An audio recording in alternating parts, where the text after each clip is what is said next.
smelt, which is a fish that's this big, but it is really not, doesn't have to be protected because it's in other areas. It's in numerous other areas. So it doesn't have to be protected.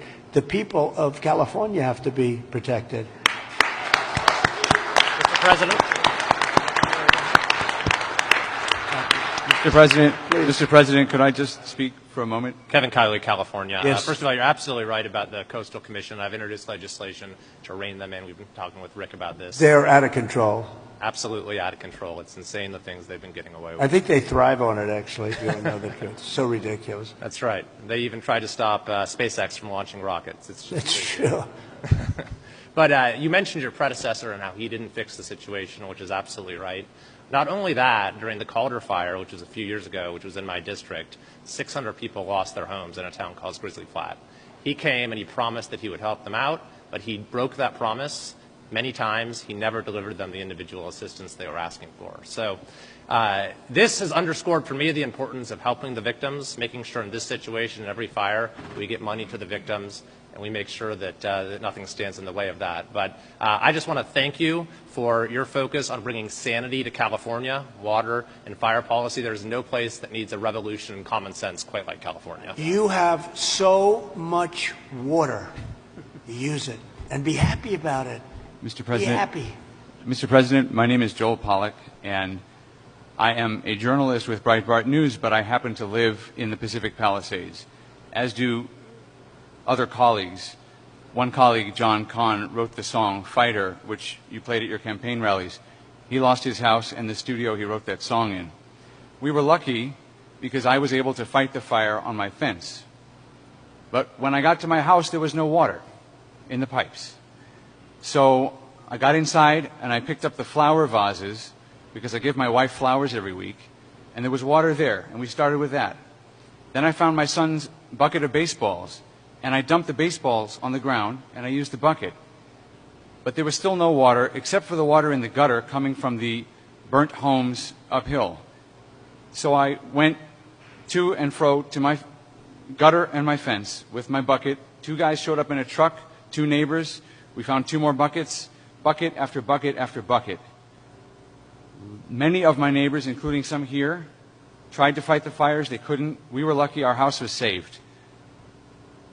But we should not have to rely on buckets to put out a fire.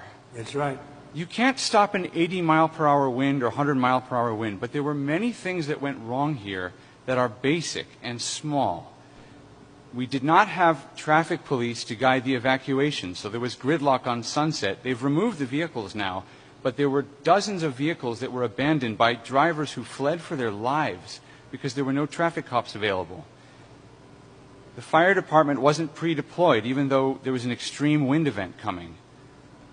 And many of my neighbors lost their fire insurance in the days before the blaze. So I asked my neighbors, what would they want to know if I could ask the president a question? And the number one thing was insurance. Can you work with the insurance companies to get people back to where they were before they lost the coverage because of California's regulations?